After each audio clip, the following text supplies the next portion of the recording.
party people start the Soul Train line. How we getting down? We ain't come to play, We came to move, catch a groove, and you know the girls came. Hey yo!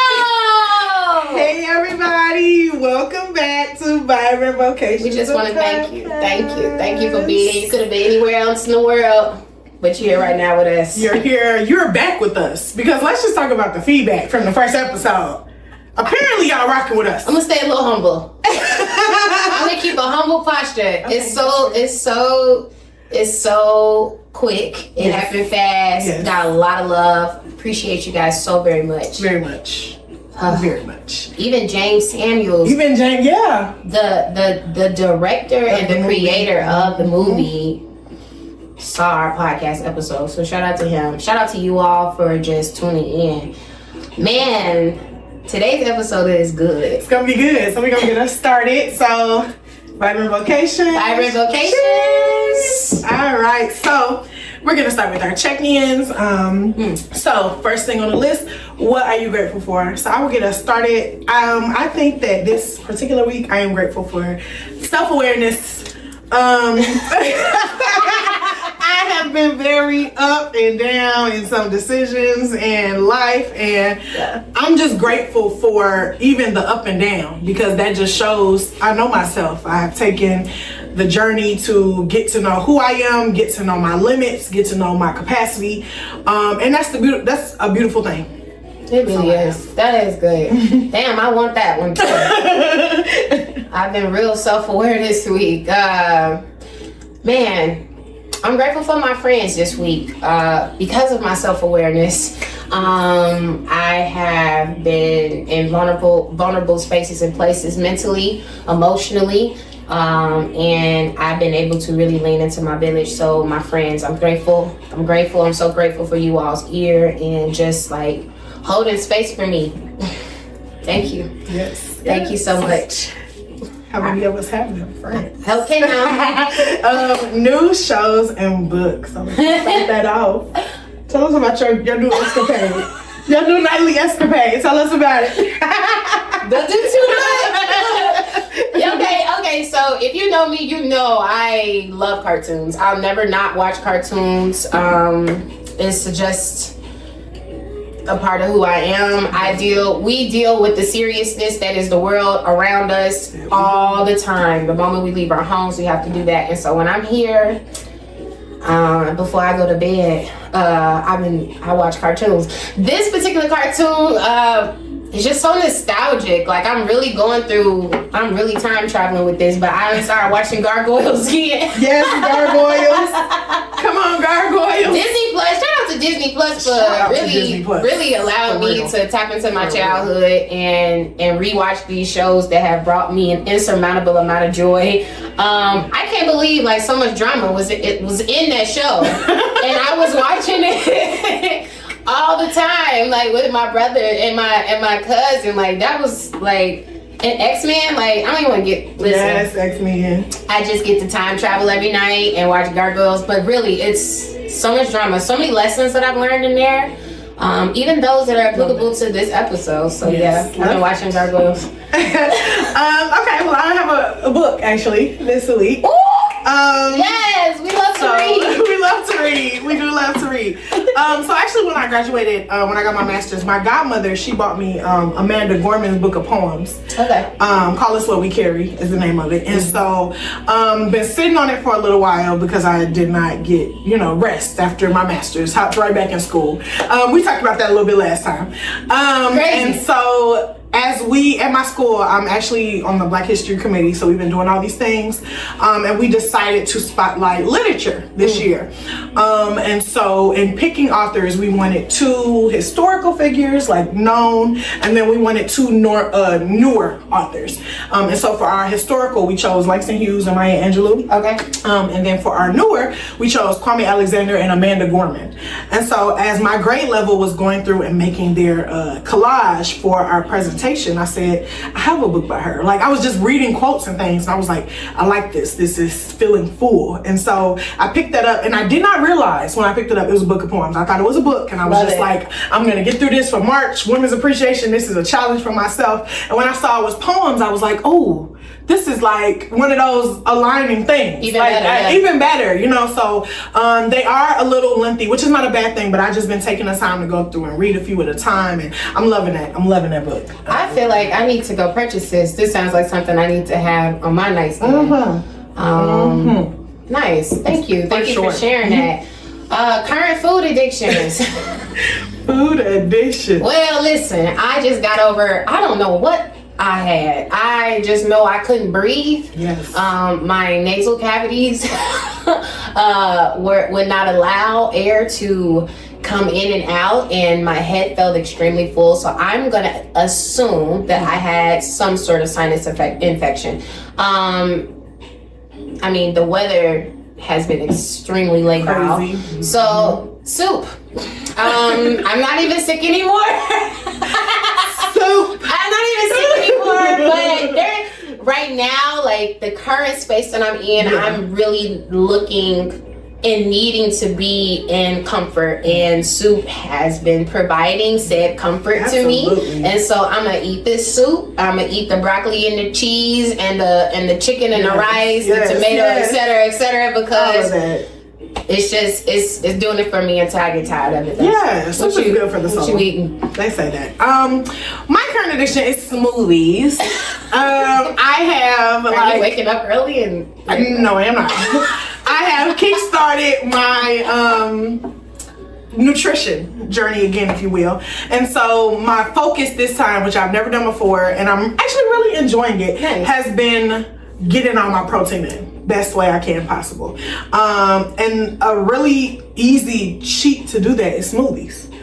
And so I just been enjoying different recipes, whether I make it at home, but let it be known that when I get up, I'm supposed to be at work at a certain time. If I get and I go to my kitchen and it's 5 minutes before that time and my commute is 8 minutes, I'm still gonna make my smoothie. I'm not getting up early, do nothing. But also even just utilizing my neighborhood resources, you know, they just put a tropical smoothie cafe down the street from my home. Smoothie King, they opened one of those a little closer. So even those, you know, I know it's a processed version of it, of course, if you will, than like making it yourself, but it's still very good, still getting that protein, and it's just it tastes good. I love me a smoothie.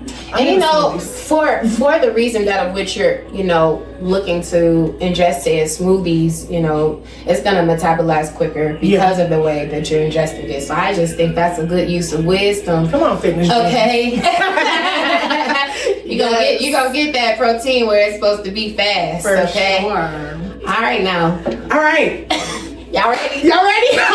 hold on. Let me hold on to my seat. Okay, I'm ready. So I'm ready. that's our check-in. So we're gonna hop in this episode.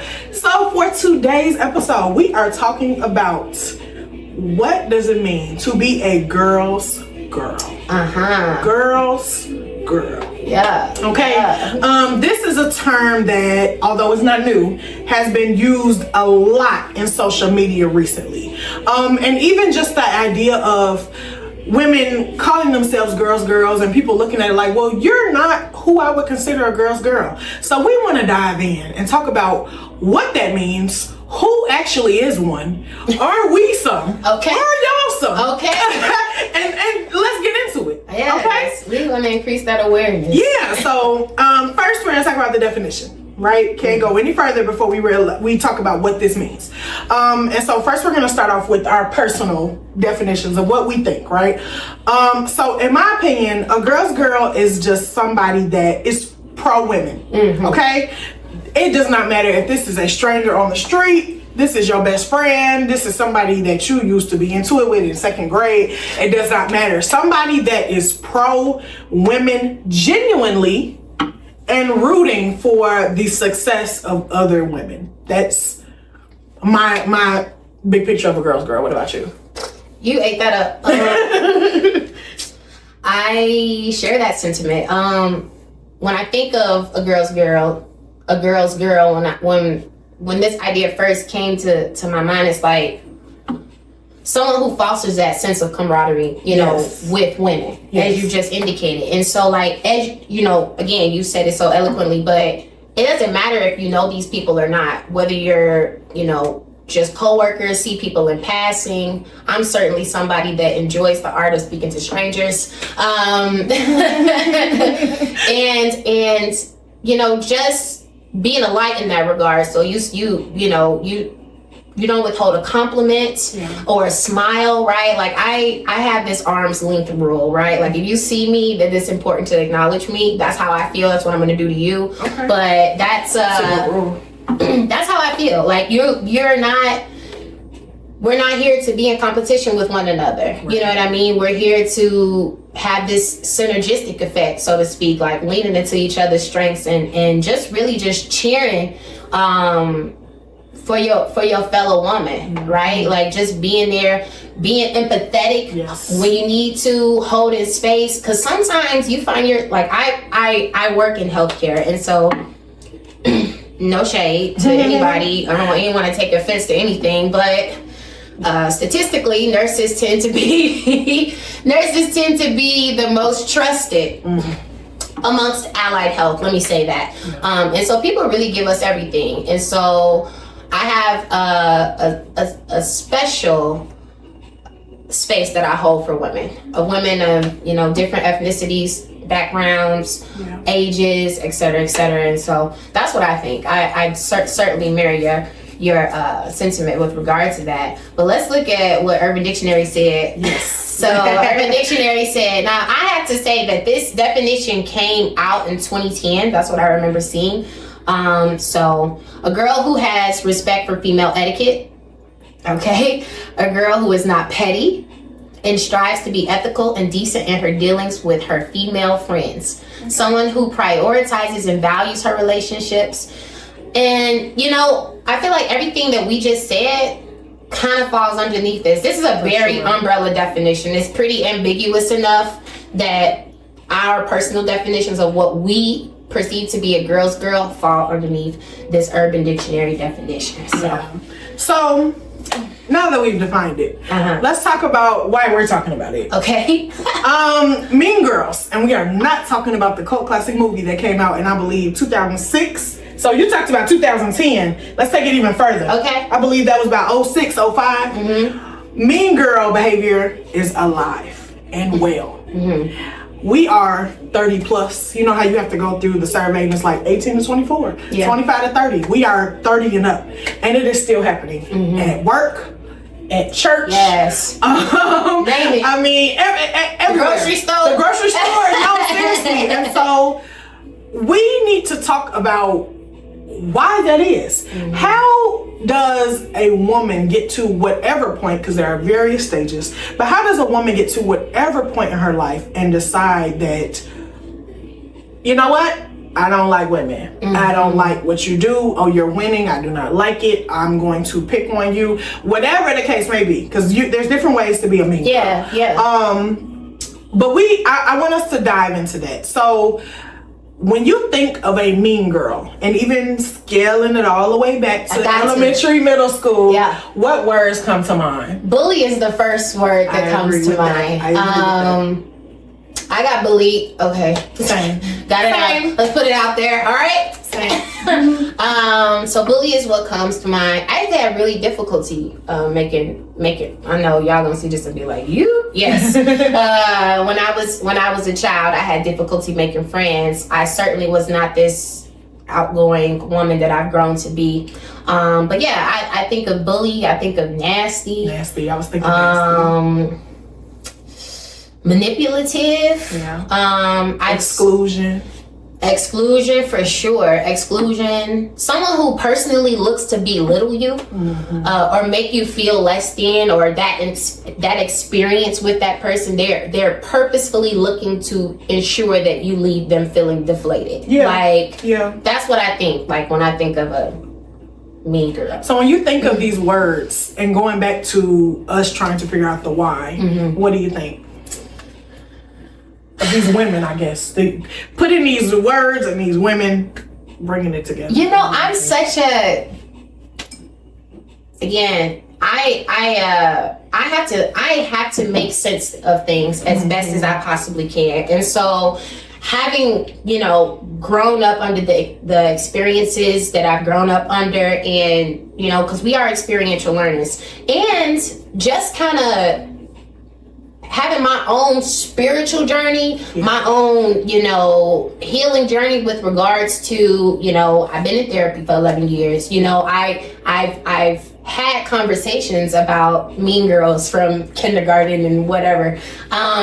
Now I'm old enough to kind of look at things from a bird's eye view. So when I think about these words and I attach them to the concept of mean girl, I've now gotten to the point where it's like, okay, there was a root for this. Kind of like how Disney does. Like, Disney recently, in recent years, I should say, maybe in the last decade, has done a great job at allowing the villains, so to speak, in these different movies, tell their side of the story. Yes, they have.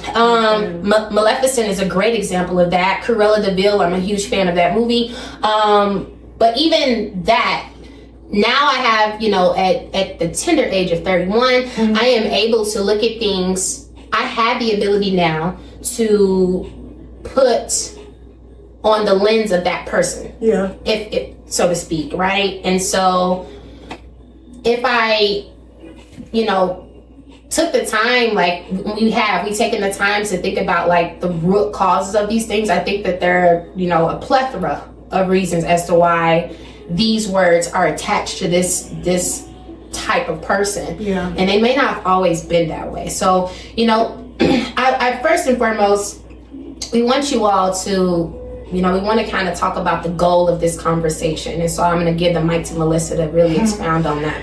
Yes, so before we go any further, because we are going to talk about, you know, just some causes in our lived experiences. Sure. The goal here is, first of all, we are not here to shame anybody. No. We are going to use some language. We're going to use some terms. And it's not here to shame. At the beginning of our check-in, we talked about being self-aware. Yes. And so if anything, and again, this is no shade. This is your best gal friend talking to you. Yeah. If there is any term or language that is used that you have chosen to take offense to, I would challenge you to look into it.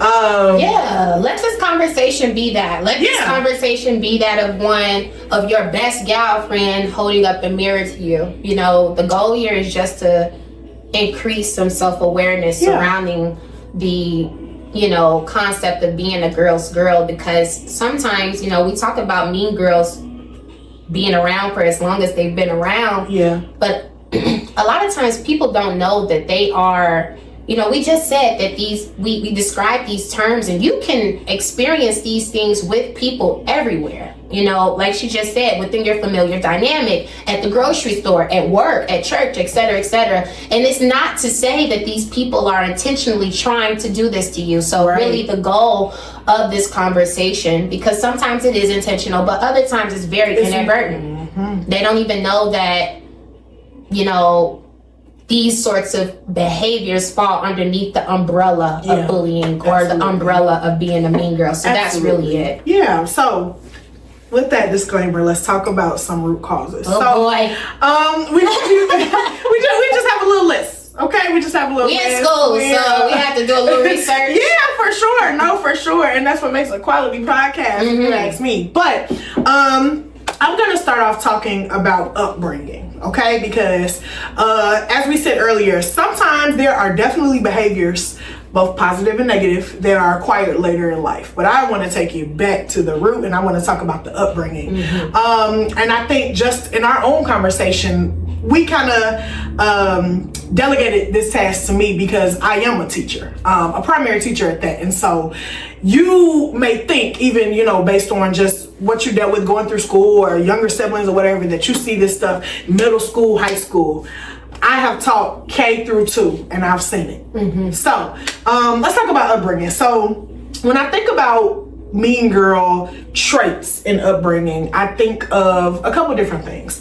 I think of, again, that sometimes intentional, but a lot of times inadvertent behavior from a parent or a guardian. And I can even put my own self into this because there was a lot of times when I was younger and I was like, oh, my mom, and not that she did it to me, but just her personality. I said, my mom is a mean girl. She gets what she wants. I have to be that way. There is a difference between mean girl and speaking up for yourself. Okay. And I had to walk into that. Yeah. My mother is not a mean girl. She very much minds her business.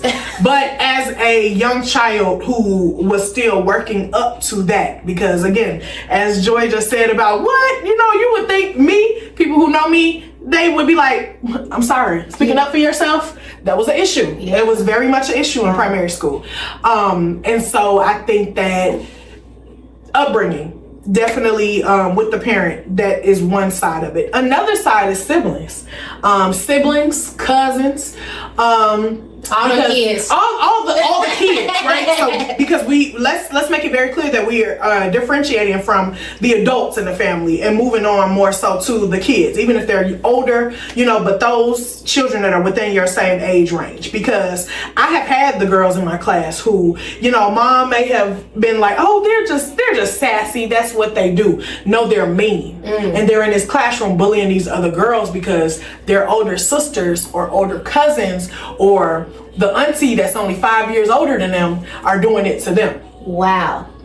Because, and again, like I have had girls who, talking to me, an adult, sweetest thing in the world, but they turn around and the nasty is a word we used earlier. Those things just fly out of their mouth to their, girl peers. And it's just like, where are you getting this from? And it's never been me as the educator to sit there and say like, oh, okay, this is, you want to be mean. I know for a fact at age 7, 8, 9, it's not intentional. This is a learned behavior. This is a learned behavior. I have so many thoughts on everything. I'm over here like, oh my gosh, you just said so many things and I made so many connections. One of the things that you said is that, you at the time labeled your mom as a mean girl when really what you were, we didn't have the language. Right. Can we just expound on the fact that, as a child, you don't have the language. And so sometimes you don't know the words of the behavior that you're trying to connect it to. Your mother was being an assertive woman, right? Assertive. And that's a difference. That's different from being aggressive. That's different from being nasty. That's certainly different from being mean. But we don't always know what to put the words to. And you also just said a lot. Like I'm really going off the rip here because you mentioned the kids at Big Mama house, right? Like I went to grammar school up to 5th grade in Roseland, and so. You got your kids at grandma's house, but it really is all the kids in the neighborhood. Like that's what it was growing up when you were a child. That was my grandma Rosie's house. Yeah, just everybody in and out the house. Right. And that was not my grandma, by the way. That was not my biological grandmother. But that's how it is. You know what I mean? And so you got all these kids, and kids are being kids, but kids are very much so sponges.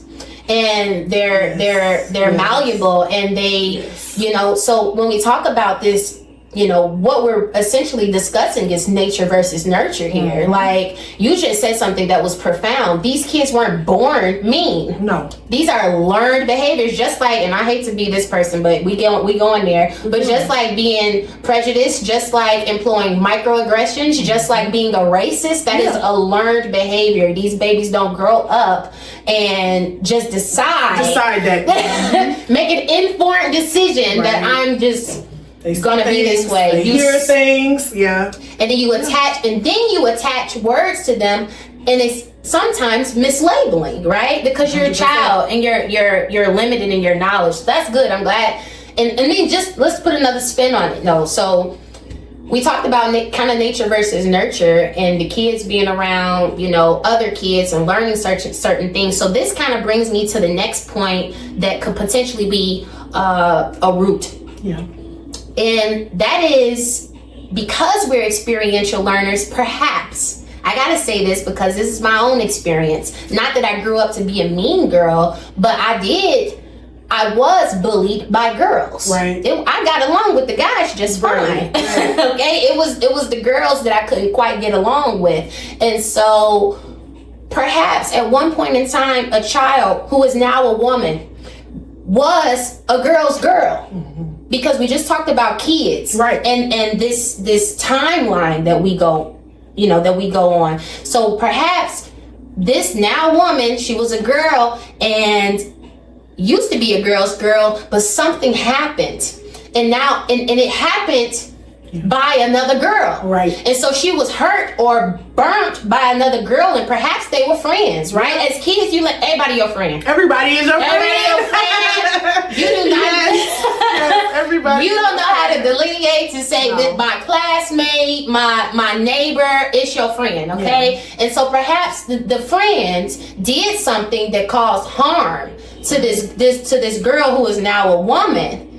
And she has now decided, I'm not going to be a girl's girl anymore. I'm going to now match energy, so to speak, right? And then you end up matching energy so much that now you don't have no girls around you. Yeah. You have no women around you. Like how many of y'all have had like been in conversations or even overheard another woman say, I don't talk to women. Yeah, I don't have any friends. I have no female friends. All my friends are men. Yeah. And it's like, damn, for real? Yeah. All of them? You know? Because here you have us, right? Yeah. And you're looking at two people who do have those solid friendships with women. Yeah. And you're looking at these women and you're like, I feel bad for you.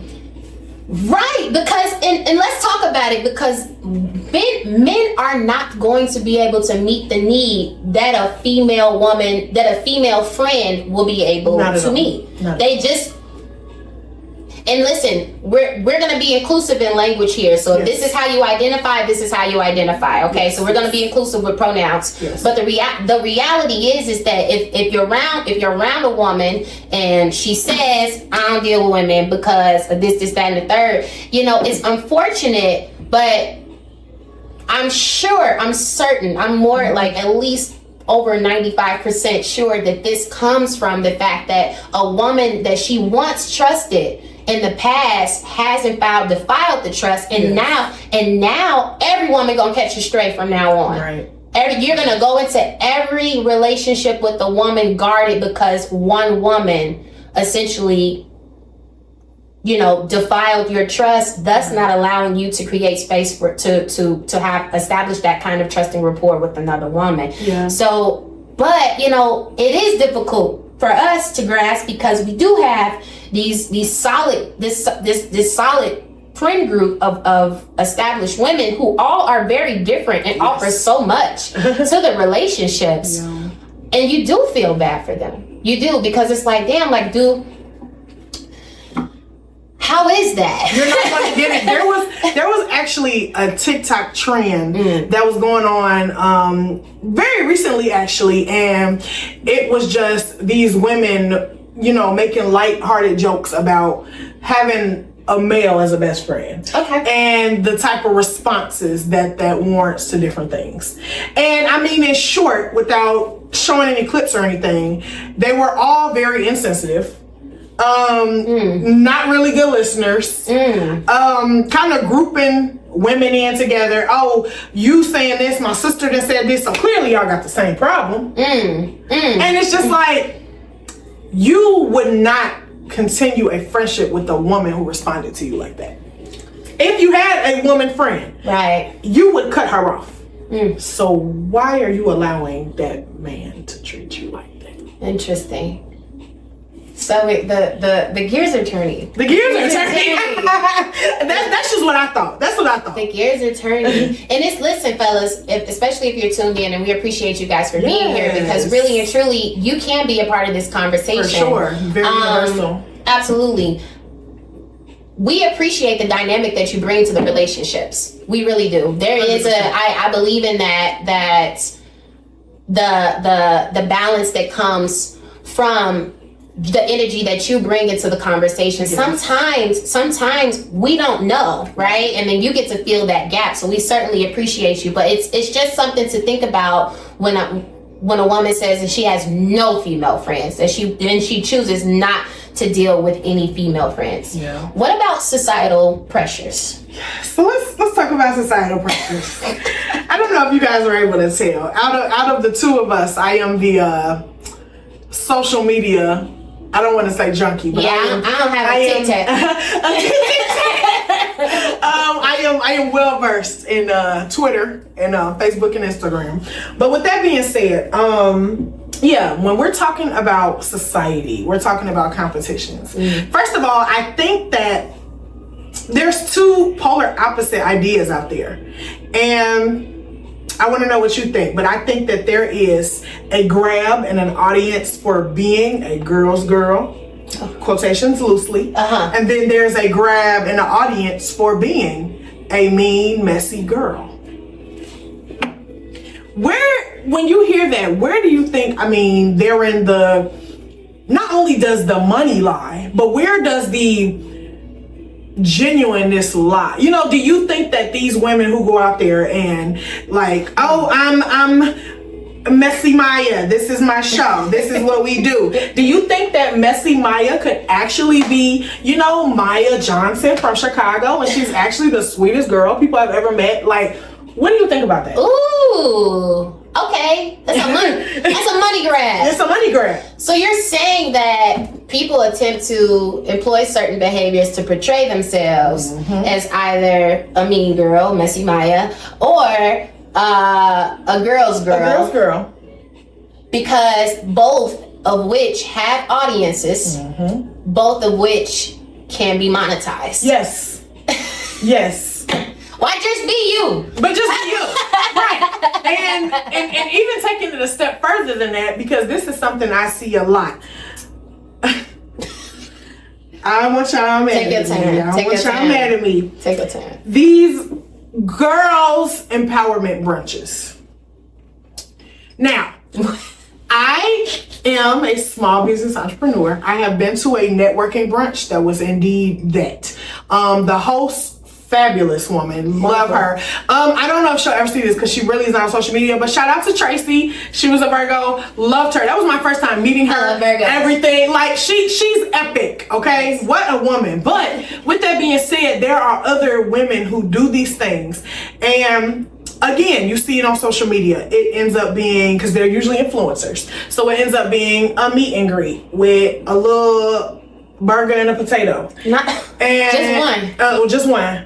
And a little Dollar Tree bag of confetti and lip gloss. And what are you getting from it? They're going in there and they're talking about their journey.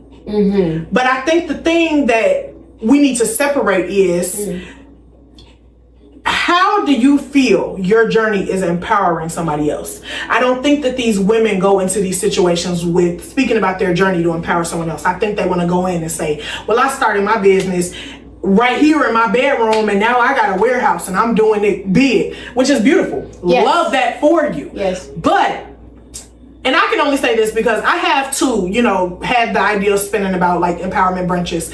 My idea for that, my template that is still in my business notebook, is inviting different people out to speak about their journey and end it with suggestions and recommendations to get somebody else started and get somebody else empowered. I guess I just don't see how you can leave something empowered when somebody just talked about themselves. It just seems incomplete. Yeah. Like, I think that stance, or that posture rather, of hosting quote unquote an empowerment brunch and using the gift of self-disclosure, because it can be very helpful. Yes. I came from this, and we have how many songs talk about getting it out the mud, right, get out the trenches, because I listen to some of that stuff too, but the reality is that yes, it can be helpful to a certain extent. But if somebody is looking to spend money to come to your empowerment brunch, it also should include not just your story, But something, as you said, I should be leaving here with a toolkit at minimum. Yes. There should be a toolkit at minimum because, and it's not to say that my story has to mirror your story, right, because everybody, no one's journey is going to do that. However, you learn some things on the way. And so in your story, make sure that you highlight and emphasize what you've learned so that you can share and then pay it forward in that regard. So it's good to a certain extent. It's just incomplete. And then I guess if you want the rest of it, you could spend some more money to come to part 2. Right. There's an audience. There's a market. Audience. And you know, there's a market. It goes into gatekeeping, which I feel like stems from insecurity, right? Because we're talking about somebody who has 30,000 people following them on Instagram. These people are following these people for a reason. And so if they post, hey, I'm having this brunch, come and meet me, because they're advertising it like, come get the tools to see how I got here, but that's not what they deliver. But that, I think that falls back to that insecurity within themselves. These things that they're hosting are simply a meet and greet. It's an ego trip. I'm so happy to see you. I'm so happy to meet you. Oh, I hold you up to this high standard. Why should they not leave in here feeling like they just had a great conversation with a friend? So I think that I'm going to segue that to insecurity. Insecurity. That's the insecurity there, because why didn't they leave here feeling more full than they did when they, just like when you go to church. You should leave feeling full. You should leave. They say, you shouldn't go into church. You shouldn't be leaving the church house the same way as you came in. Right.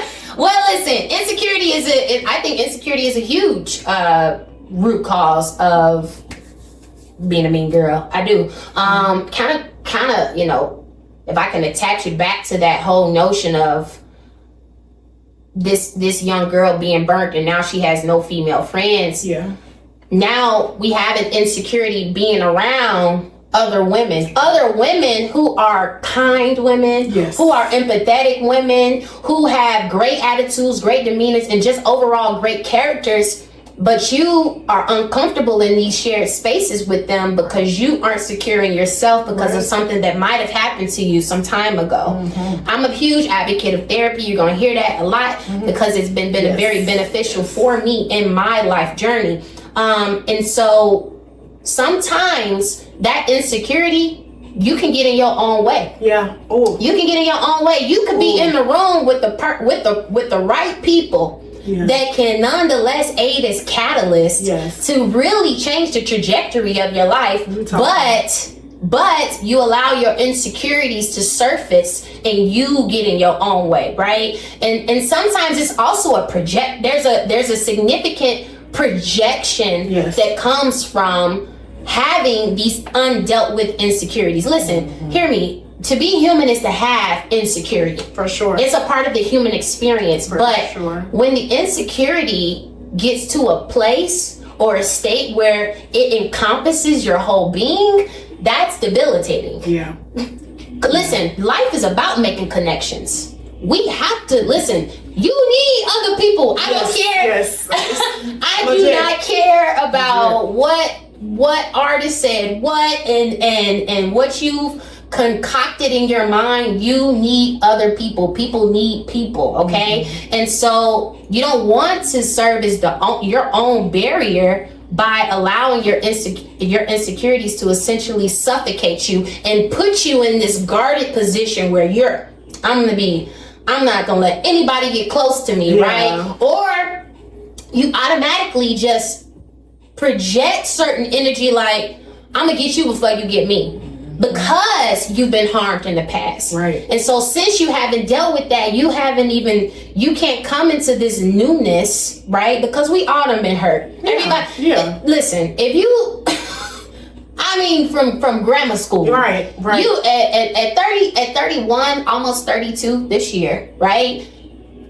You have a story of somebody having hurt you, right? 100%. But if you allow that hurt to take over your entire being and let it fester and not deal with the residual effect, you can certainly get in your own way. You can certainly self-sabotage because listen, if you're spiritual, if you believe in God, listen, there are things being put in front of you because everything is divine, but you won't be able to receive it because you don't have the posture for it. So it's really important to, again, back to that self-awareness word, take some time, and it's hard. It is hard. It's hard. Mirror work. It's hard. It's hard work. It's hard work. That's that behind the scenes work. That's that shadow work that nobody gets to see. Okay. So if you really healing, nobody sees it because it's hard. It's difficult. It's ugly. It's painful, but it's necessary. Because if we don't deal with insecurities, then you end up getting in your own way from connecting with fabulous people. Like I have found somebody that's so close to me now. We just connected 2 years ago. 2 years ago. Here I'm looking at a almost 20-year relationship. But that person from 2 years ago, she can call me anytime, just like this woman can call me anytime. So it's just really important to do some of that mirror work. But now I kind of want to get into something a little deep, because that's me. I'm gonna take a sip. We like take a sip. Okay. I'm gonna take a sip here because I want to also talk about, it's 2024. It's 2024. I want to talk about the notion of the concept of internalized misogyny. Internalized misogyny perpetuated, okay, by media, okay, and by cultural norms. And so I want to break it down. These are, in fact, sexist beliefs, attitudes, and stereotypes by women themselves.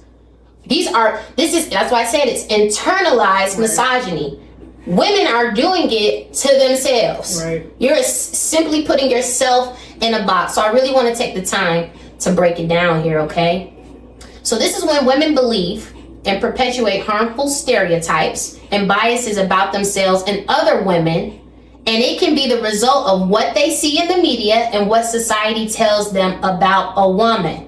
How we should look, how we should behave, what we should wear, okay? How much space you take up, right? I work in corporate America. How much space you take up? When you around them, when you in them those conference rooms around them tables, and you look around and them, nobody look like you, how much space do you take up? They have an expectation of you, okay, as a woman. But you should also have an expectation of you, all right? And then we have some examples, really. So we talked about media portrayals, and then we talked about cultural norms. So I kind of want to break down both. It's very important to me, okay? Because again, back to the reason why we want to do this is really just to increase awareness, because you may be doing these things and not know that you're doing it, okay? So take up spaces, but let's get into it. Media portrayal. So women are often portrayed as being fixated on their looks, being fixated on relationship status, okay? And gawking, typically gawking in certain movie shows, gawking over the attention of a man. And this reinforces the idea that a woman's worth is limited and based on her physicality, okay? On how attractive she is. We all know that attractiveness is subjective. Now, cultural norms. So depending on which generation you're from, and I can talk about this for a long time, women are expected to be nurturing and submissive as opposed to being assertive. Interesting that you wanted to be assertive so young. Assertive and ambitious. So for example, there might be a woman, and I know these women exist because I have these women in my family, but there might be a woman that might shame another woman for not prioritizing her family enough, right? And being in active pursuit of her career, being too ambitious. Now, even though being ambitious is perfectly valid, you can be both. You can be a great mother and you can be an ambitious career woman. So I legit got aunties, all right? And this all love, y'all. This is a teaching moment. Right. But don't ask me when I'm getting married every single time we at the dinner table. I have legit aunties that'll say to me, all right, girl, listen, you need to go ahead and pick. Well, like it negates from everything else you have going on. Forget. So what? You're in your career. So what you have these degrees and working on like the top degree. So what you're a homeowner. When are you getting married? When are you getting married? Because marriage is the trophy. That's the top. When I think about the hierarchical pyramid that I learned many years ago in psychology, shout out to my AP Psych teacher, Sue Lundgren, love that lady. Self-actualization is at the top. Right. But you get to determine what that looks like. Right.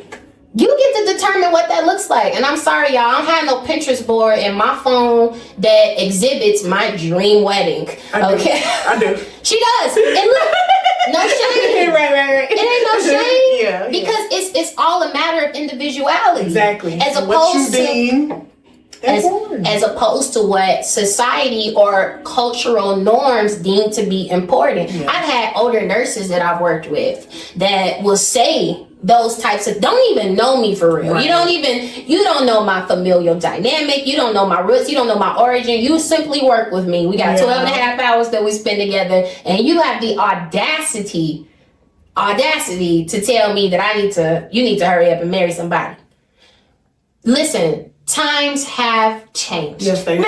Yes, they have. They have changed. So let me take this opportunity, women, to empower you to make your life look like, be like whatever it is that you want it to look like and be like. As I just said earlier, self-actualization is for you. Whatever you deem to be, this is my highest self, my best self, this is what I'm striving to be, you get to determine that. Nobody else gets to determine that. And you don't get to determine that for another woman. Right. As she just said, she does have a Pinterest board of what she wants her wedding to look like. I don't. It doesn't make anybody less valid than the other person, or their goals less valid or less significant. So it's important that we do our best not to put what we think onto somebody else. And and I have to go back to the media portrayals, because really this is a great segue to the next portion. But like, women are often portrayed and fixated, okay? And I have to talk about this because it's harmful. It's harmful to our babies. Right. But they're always fixated on what they look like. Yes. They're always fixated.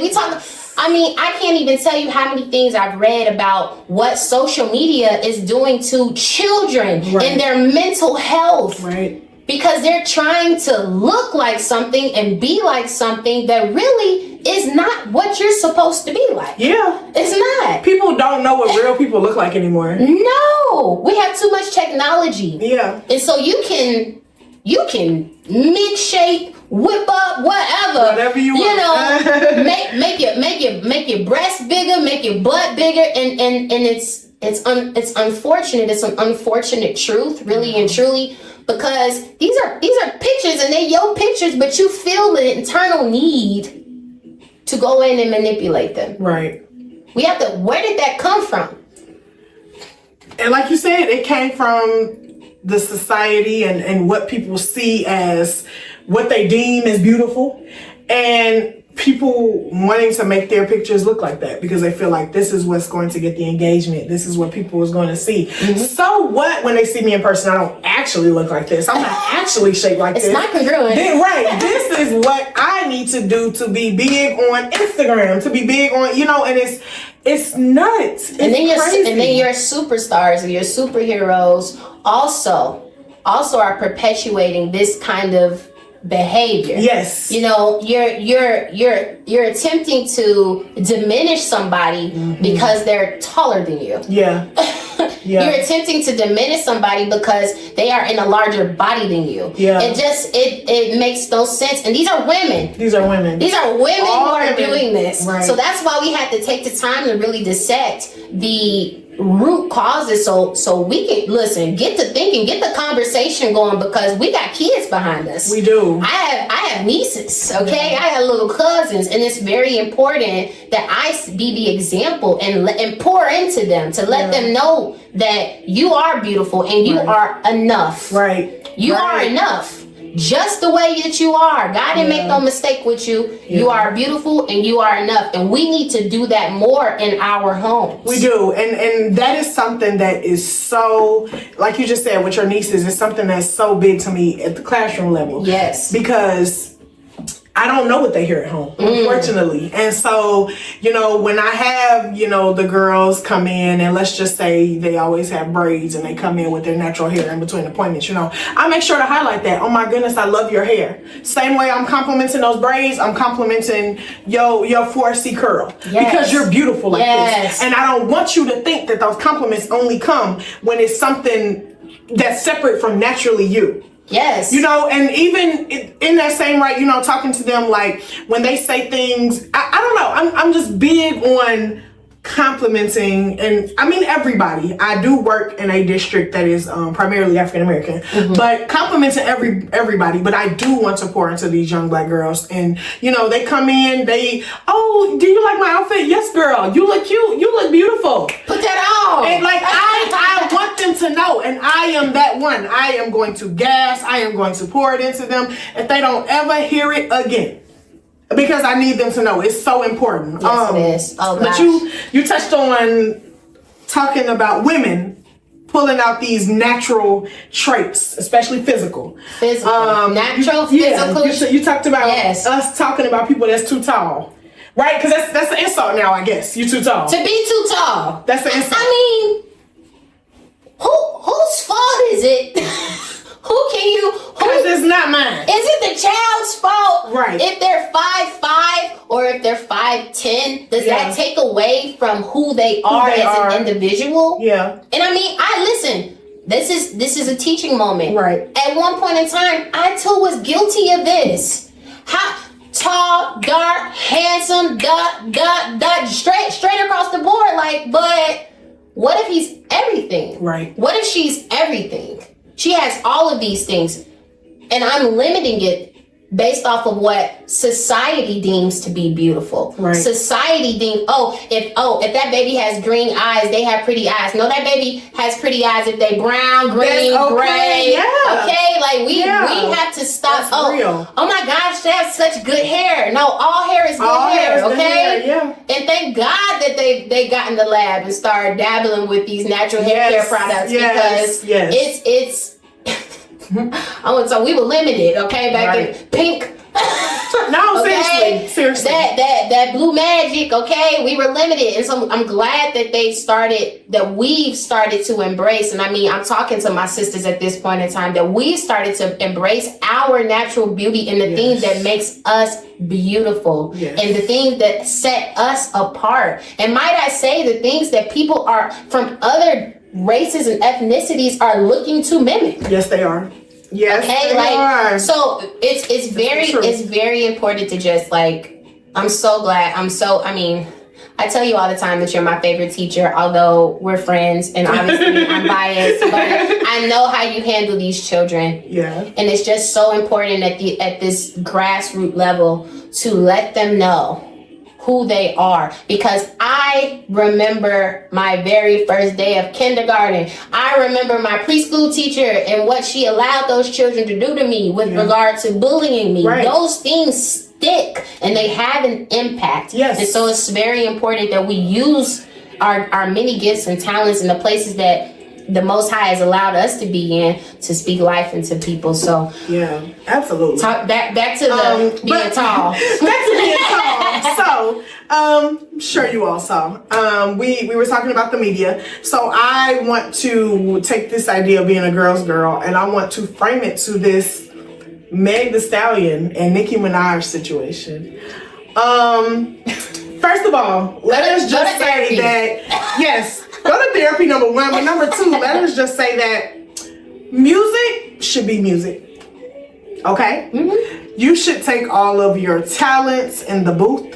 I think that there is a friendly level of competition and insult that could go in there. Yeah. We don't do those below the belt jabs. That's outside of the music at this point. Mm-hmm. So with that being said, right, we have Meg, who releases this song, and I mean, we're moving forward, we're not going to be biased, okay? Meg releases this song. We gonna try. And, she has the bar about the Megan's Law, which although it does in fact apply to Nicki Minaj, I mean, we came into 2024 ready for Epstein's list. It applies to a lot of people. And so Miss Lady made the shoe fit. Right? And so her response to this is to go on this 72-hour binge. She was on Instagram Live nonstop talking her talk.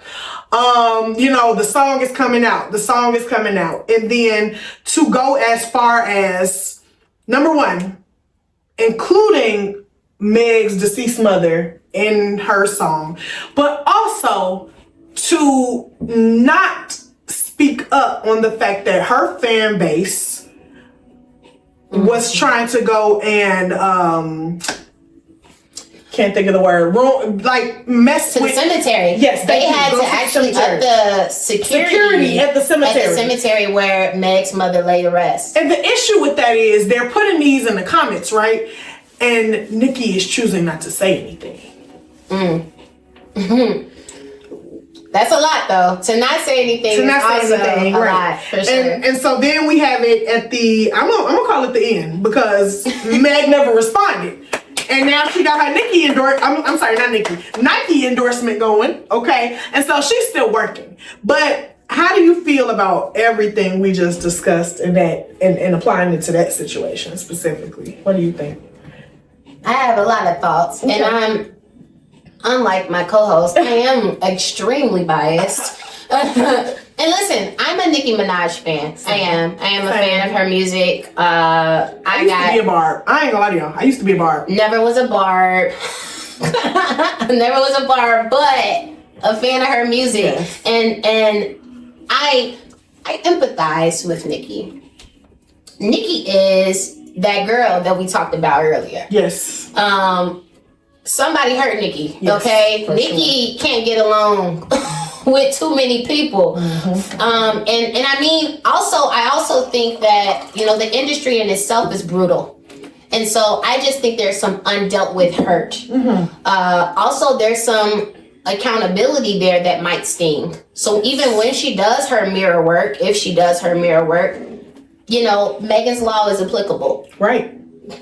It's applicable. It is. And it's a hard bar. Mm-hmm. Okay. It's a hard song. It's a hard song for sure. But I have to. What I will applaud Nicki for is that she did in fact make a response diss track. I do believe that she should not have had a below the belt statement. She made mentions of both her mother and her grandmother. Yes. I want to say. Yes. And we all know.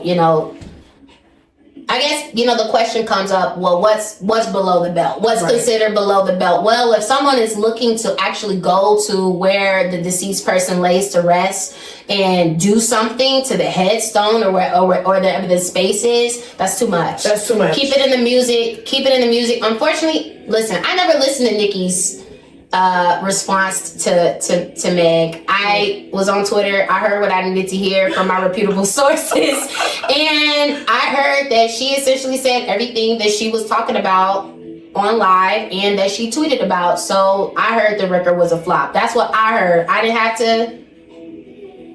to listen to it. I wasn't going to listen to it. But here's where she messed up. Having chose defense to Megan's Law, although as you just said, it is applicable to other people in the industry, that hurt her. And Meg said it really well on the Breakfast Club that a hit dog gonna bark. Okay, and so it hurt her, and so she felt the need to keep going. But all you did was run up them numbers for Meg, because even your barbs, I'm sorry, but they was listening. They were. Oh, they were. They were listening, and so it's like, did you hurt her? No. That record was number one and stayed number one. Sorry, I mean. And I'll say, so again, we can apply Nicki to some of the things that we were saying earlier, but when I think of Nicki in recent years, and it reminds me of the term crabs in a barrel. Oh, for sure. And this is a conversation that I have had many times, and I think, as you put it, it's no shade to Nicki. I don't think that anybody that has ever been a Nicki Minaj fan is like, oh girl, just like throw away, she's trash. No. I think what we're looking at as former fans is a ruined legacy. Ooh. That could have been prevented. And the simple fact is, when you take the Megan's Law out of it being applicable to my husband, when you take all of this stuff out and you just bring it to the source, that is Nicki Minaj, Nicki Minaj was never a girl's girl. Nicki Minaj was never rooting for the girls. Y'all can come up and you can say whatever you want about Hot Girl Summer, whatever you want. At a certain point in time, Nicki was standing in her own lane. Right? And then we had this come. And it's funny you were saying earlier about, I forgot what you said that triggered this thought, but Nicki got a lot of shit coming into this game from her male counterparts. Yes. And so for somebody to go through that and not pour into this other young women, okay? They're not at your level. They are aspiring to be there. They are fans. I remember in that whole back and forth with Lotto, she was like, you're a fan. We all were, babe. Okay. We all were, babe. Is that your first go-to? We all were, And so to take that moment to not give them those tools, like we talked about with the brunch thing, not pack up their toolkit to help them, but instead kind of stand back, oh, you doing this, and throw the subtle distance and throw it. It's like, somebody hurt you. You hurt. That's a hurt person. That's a hurt person. And that's why I say, like, I empathize with Nicki, because really and truly, Nicki's hard. Yeah. We all know Nicki's hard. I mean, there is innumerable amounts of tracks that she has out there. Oh my God. So I have to agree that this was more than less like, don't tarnish your legacy. You know what I mean? Like, we know who you are, Nicki, and we don't even have to talk about Grammys or none of that. I really do think that, they have some sort of system. Yes. That Jay spoke to it even. You know what I mean? So we know that there is some sort of system, but that shouldn't be what you deem to be. I don't know. I'm sure artists aspire to get in a Grammy, but really and truly, Nicki has more than enough accolades. To speak to who she is as an artist. For sure. And I don't know, it's like, when does it, like, when I think about other MCs, I used to rap back in the day. I wanted to. I'm honestly, and I was hard too. I ain't gonna even front, obviously, but I took a hard pivot into healthcare, and but really and truly, when I think about other female MCs, and what happened to Ladies Night, what happened to when you had, you know what I mean, and I mean, this is even making me think about Lil' Kim, right, like Lil' Kim and Nicki had whatever they was, what was going on, and it's like, man, this is a cyclical effect. It is, because here, and look, and not everybody, I know that was a very like split down the line type of situation, but a lot of Nicki fans, here we are like, oh, Lil' Kim is just, she mad at the next girl, she don't want to give her them creds, right? Nicki went through that with her, right? So why would you cast that on somebody? Listen, my mama said. You either gonna hate something enough to be the opposite, or you're gonna be just like it. And so that's what that looks like for me. Say that again. My mama said. You're either gonna hate something enough to be the opposite, or you're going to be just like it. And that's why I can't help but to say this is just a negative cyclical effect. There are so many opportunities here for Nicki. For sure. There are so many opportunities. She sought an opportunity. Hot Girl Summer. Right. That was an opportunity. It was. Here you have this young, up and coming artist who hard. Yeah. You know what I mean? Why couldn't you embrace those younger artists and give them the toolkits? Right. You know what I mean? Right. I feel like, I don't know. I mean, we talking about women here, but I feel like a lot of the guys do. They do. They really do. They absolutely do. They Jay? Yeah. I mean, everything Jay-Z needed to give y'all was in a blueprint, but that's just how I feel. Yeah. Another example, though, Wendy Williams and Tabitha Brown. How you doing? Wendy Williams and Auntie Tab. Tabitha Brown. Yes. If anybody is familiar with this situation, Wendy took it upon herself to go on her show and essentially bash Tabitha Brown for choosing to retire her husband. Again, to me, from an ethic perspective, this looks like someone that's hurt. Mm-hmm. You hurt. You so hurt that you can't even stop for a moment. Yeah. To recognize God's gift to this earth. Right. Okay? Because Tabitha Brown is a gift. She's okay? a gift. Yes. She is unmatched. Yes. There is protect Tabitha at Yes. all costs. Protect Tabitha Okay? at all costs. That's a light there. For and real. so, we know how Wendy's show worked, right? She was messy. That was her jam, to be messy. And as we've said earlier, there's an audience for that. There's a market for that. People love it. 100%. It's extremely lucrative business. However, whether you believe in God or not, I think we all can agree that you tend to reap what you sow. I'm not here to take the time to talk about Wendy's current disposition. Right. I pray the best for her. Yeah, I'm sending healing energy her way and praying for nothing but wellness. But taking the time to get on that platform and speak ill about a woman who America loves. Right. Okay? Right. America loves this woman. And speak about her marriage. Right. Again, let's go back to our root causes. This is a projection. Mm-hmm. This is a projection.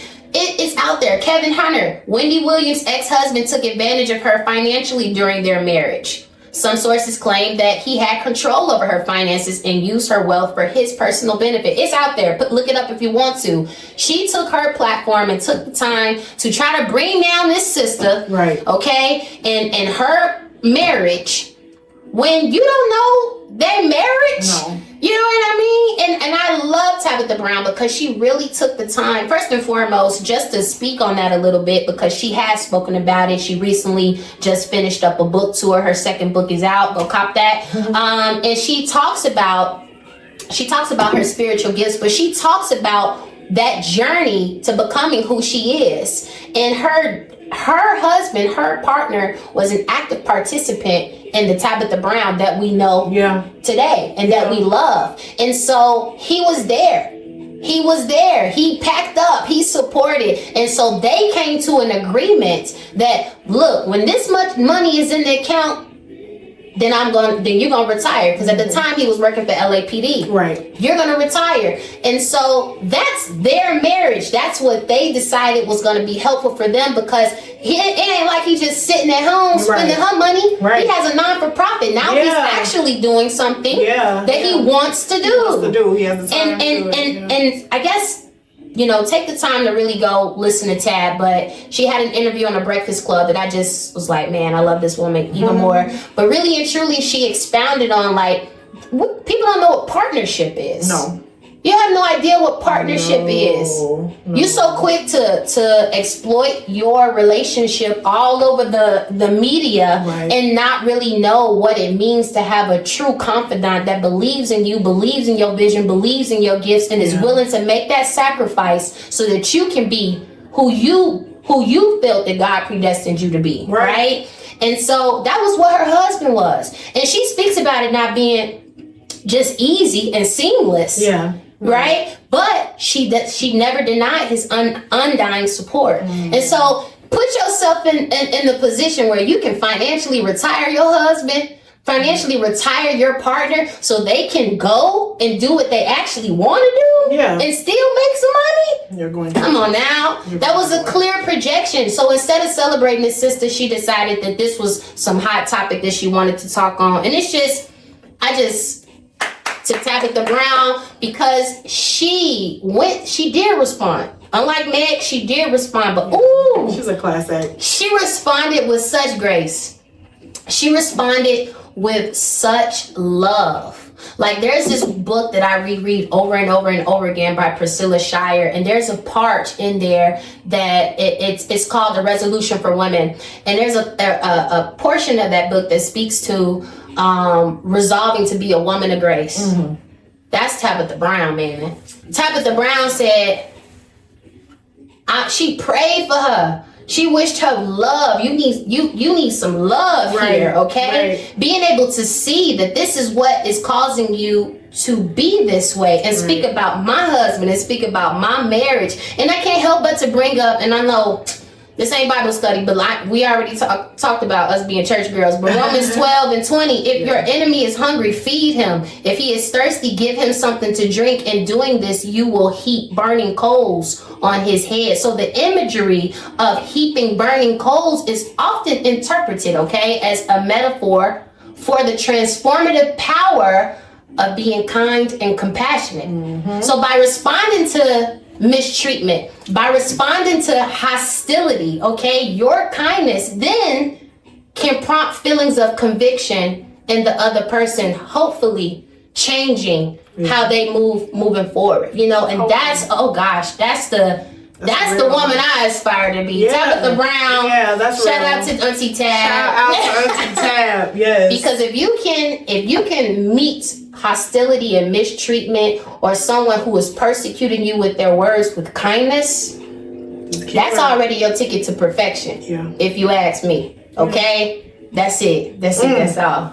What you think? Oh, you got something on your, No, you summed it up very well.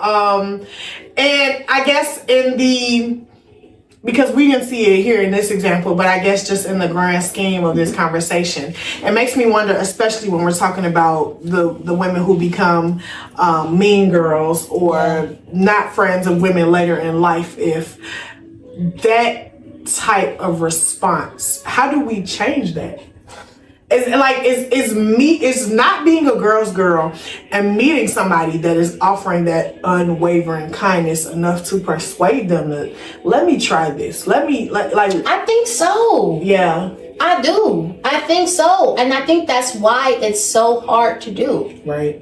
You know what I mean? Like, for someone to be careless with their words towards you or about you, right? And you choose to, and I say this a lot, okay, because we got options. Yes. Every day we making 1,000 decisions every day, okay. True, so true.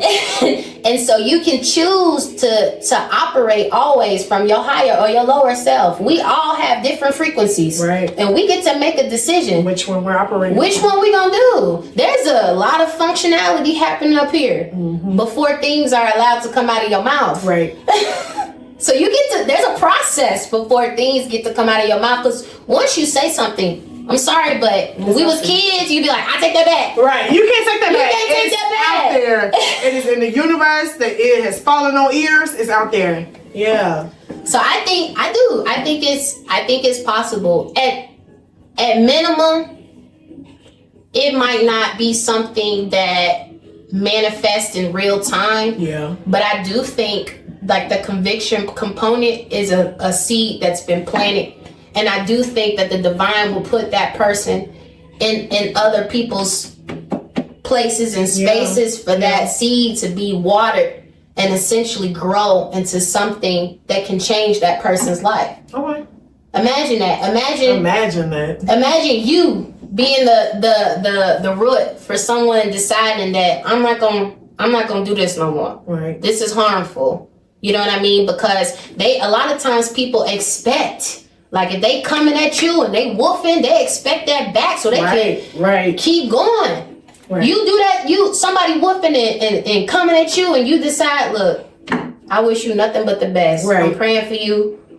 You confused. They confused. They are confused. They say confuse the enemy. Confuse the enemy, okay? Man, that's good. That's good. That's real. Shout out to Auntie Tab one more time. Yes. Auntie Tab. I got one more example. Yes. I got one more example. Break it down. Because these are all different. They're all different. Yeah. This one is really different, but preferably you can conceptually grasp it, right? So this one is more or less a holistic view of everything that we've been talking about.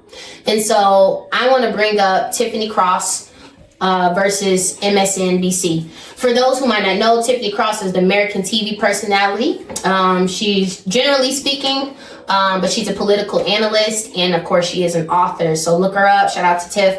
And shout out to the Native Land podcast, because it's fairly new, and I'm gonna tell y'all to watch it. I'm gonna tell y'all to listen to it. Angela Rye, Tiffany Cross, Andrew Gillum, they're all the hosts for this fantastic podcast. Oh my gosh. You gotta download it, okay? And I know people try to stay away from politics as much as possible, but really we are in election season. We've been in election season. You guys need to stay abreast. And if you're not trying to turn the news on, you know, while you in the car, in traffic, on the train, on the bus, etc., tap into this podcast, because they really are dropping a lot of vital information, okay? And I get it. People try to stay away from politics, but listen, anything that is everything that has anything to do with you, politics are involved. So you need to stay abreast, okay? You don't want to be misinformed. But on this particular episode that I'm talking about, I think it's episode 2. I could be wrong, but I don't think so. I think it's episode 2. Tiffany is sharing her story about her experience on MSNBC. And so she was essentially going to be the successor for Joy Reid. Joy Reid, shout out to Joy Reid. She is the first Black woman to have her own segment on primetime at MSNBC. Shout out to Joy. And so Tiffany was going to take her place on the weekends during the daytime, okay? So long story short, she had a disagreement with Joe Scarborough. You might know him from Good Morning Joe if you're watching MSNBC, but he has his own segment, and apparently you're never supposed to disagree with Joe. So Tiff disagreed with Joe on a segment that was obviously live, and he took it upon himself to go to some big person and essentially suggest that she should not take Joy Reid's place. And really it just led to like a cascade of negative events. But really and truly, her segment has such great ratings, actually consistently higher than Joe's. So to me, it's just sounding like really big hater energy. But you know, and you guys can guess what race Joe is. I'm not going there, but you can. You can. However, this sister often had her intellect questioned on a regular basis. Nothing pisses me off more than when someone questions my intellect or attempts to assault my intellect. I mean, I think I see red most of the time. She's received tons of criticism, which left her confused, because here she is bringing a significant amount of ratings to this program. Not the problem. Okay? Because she was talking about things that they didn't necessarily want her to talk about. They were, you know, it's Trump, and here she is more than less speaking to and talking about these marginalized communities such as indigenous people and, you know, their fight for their land. So she was bringing in a different kind of audience, and perhaps that's why they didn't care about those ratings, but it essentially led her to become, you know, bullied out the door, okay? She was micromanaged. Then there was another portion that I'm not going to get into, but this is the problem I have with this. Shout out to Joy Reid one more time, because she really did take the time to, you know, pour into Tiffany, because she was let go from MSNBC, and she wasn't let go like how they traditionally let people go when they give you a nice farewell. They literally took her off the air, and her fan base was completely uninformed. Wow. And so she was blackballed. She was completely blackballed, and it's just unfortunate because there were plenty of women in there. There were plenty of women there who chose to be silent and allow these things to happen. And earlier I mentioned, when I talked about, you know, what it means to be a girl's girl, is fostering that sense of camaraderie. Like, listen, I'm advocating for you. Even currently in my current role, and I'm not going to talk about all the intricate details, but I am that person that's going to be the voice for the voiceless, and I always have been, just as you have been. And I think it's important when we talk about being a girl's girl, you know, even back to that crab in the barrel mentality. Like, You got yours, and now you gatekeeping. Right. Right. What up, sis? You Share. know, your fellow sister y'all on the boat, Yeah. and your sister just fell off the boat. Yeah. You gonna watch your sister drown? Or you gonna help her up? You gonna help her up? Okay, like so you know it's it's systemic. Yeah. There's an unlearning that has to happen, For sure. so to speak, and so that's why we thought this was so important to just talk about, because it's like, look, y'all, and we all have been guilty of this in some way, shape, or form. Not even knowing we've been guilty, but the more that you grow into yourself, grow into your character, grow into being wiser, there should be a pursuit to do better, Yeah.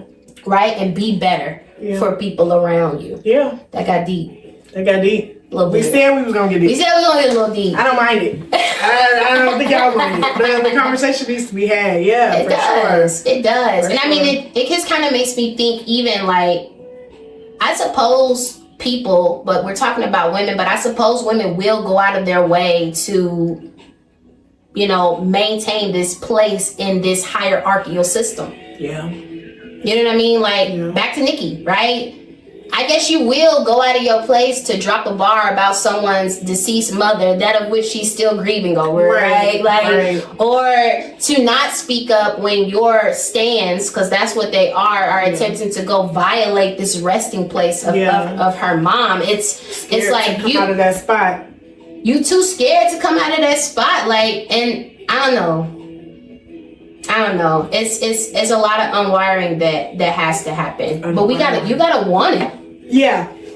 Yeah. You gotta want it. But you said something earlier, right? You said, like, is it enough for you to be kind to someone that's mean? I think so, right? Because even if you, at that point in time, you gotta choose to be better, because you gotta choose to be the example. How else would they know? Right. How else would they know? They wouldn't. They wouldn't know. Like, if you don't show them that it's something different, like, you ain't gotta do that, sis. Yeah.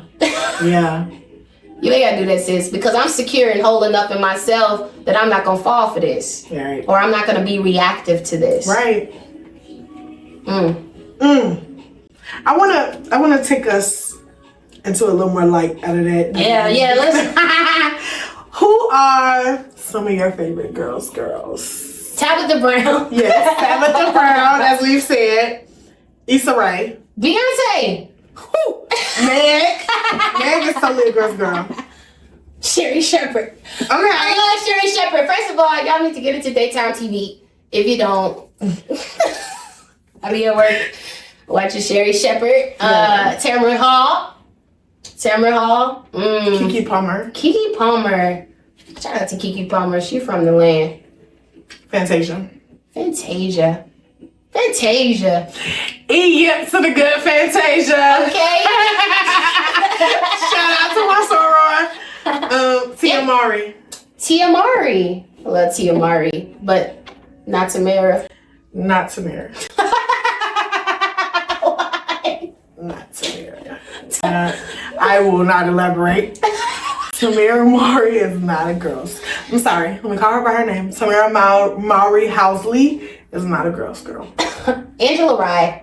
Shout out to good sis Angela Rye. Oh my gosh. Because she went. Listen, I know her and Tiffany got this podcast together, but Angela Rye go hard. She's always on the side of right, and I can always appreciate I like that phrase. Always. She's always on the side of right. Ava DuVernay. Yes. Got something to say? Yes. Miss First of all, since we're on this topic of, this hierarchical system and, women shaming other women based off of cultural and societal norms, et cetera, I do want to take the time to talk about the movie Origin. This is an Ava DuVernay film. Shout out to Ava DuVernay. Shout out to Ingenue. This is a fabulous film. It did not get a whole lot of marketing and media because Ava came out of her pocket for this movie. She wasn't expecting to get rich off of this movie. She was selfless in the derivation of this movie because she wanted to use it as a teaching modality, so to speak. So I'm encouraging people to. I think it's still in films or in the movies right now. So go see it if you haven't seen it. Origin, but it does exploit this hierarchical system, and they call it the caste system, and it's deeper than race, okay? Because it's global. It's literally global. I don't want to talk too much about the movie because that's not what this episode is about, but it does exploit the maintenance of power. It exploits the maintenance of power and the measures that people will go to stay in power, okay? So the measures that someone would, do something that is so unrighteous as okay, I gotta use that because it's that's what it is, for the sake of power. So go see the film when it drops and goes to whatever streaming platform. Watch it. It is a great film. So yeah, Ava DuVernay, Anjanou Ellis Taylor, girls. Yes. And obviously this is objective. We don't know these fabulous women, but I mean, just what they put out there, right? Yeah. We were talking about. You reap what you sow and what you put out and how people receive you. They may not be girls at heart, but what they are putting out, from what we can see without actually knowing them, that's what they're delivering to the world. That's what they're Fantasia is a perfect example. I mean, I saw a video of Fantasia and her co-star Danielle Brooks. Yes. Who? Shout out to Danielle Brooks. Shout out to Danielle Brooks. She's a girl's girl. If you haven't seen The Color Purple, go check it out. I think it's on HBO Max now. It's on HBO Max now, for sure. So Fantasia and Danielle Brooks were being interviewed by this young reporter, and I just remember them pouring into this young woman. I mean, she was drawn to tears. I was drawn to tears. It don't take much for me to cry. Whatever. But I must say that there's nothing like that sister to sister love. It really does hit different. Like when you have a woman who genuinely sees you and loves you and holds space for you. There's nothing. It's one of the most incomparable things. And I'm speaking from my woman experience. It's nothing that looks and feels like that. I agree. Such a unique experience. I agree. Thank you. Thank you. Thank you for being you. Thank you for sticking beside me. Thank you for being you. Okay? We in this together. No, that's real. I gotta add some sauce. Go ahead. So you listen, you, and we said this earlier because we talked about the measures and the things that people will do that are deemed unrighteous for the sake of power. But listen, you have the option to do what's righteous. Okay? You have the option to do what's righteous. My last birthday party, I think the theme was rich and righteous. Yes. And that wasn't coming from a monetary standpoint. It was, I am choosing to operate in my best self at all times. So you don't have to be a religious person to be a good person. You don't have to be a religious person to be loving, supportive. Some of the nicest people in the world, are spiritual in their own certain way, but really and truly lean into just right. It's hard, right? It's difficult. It is difficult when someone's throwing stones at you to be kind to them, to see them and see and really see pain and see hurt and offer love to them. But really and truly, I do believe that it will have an impact. We may not be around to see it, but I do think that it will have an impact. So just choose to be a girl's girl. Okay, choose kindness. I say it all the time. Choose kindness. If you see a lady, she got something on, you like it, shoot her a compliment. You just made her day. Compliments go so far. Oh my goodness, compliments go so far. You just made a day. I like your hair. Okay, I like your outfit. Yes. It really does go a long way. If you consider what it does for you, imagine being able to give back to somebody else. So yes. That's it. We out, y'all. Vibrant Vocations. Thank you for tuning in Thank to the you. second episode. And we will see y'all later. All right now. Bye. Peace.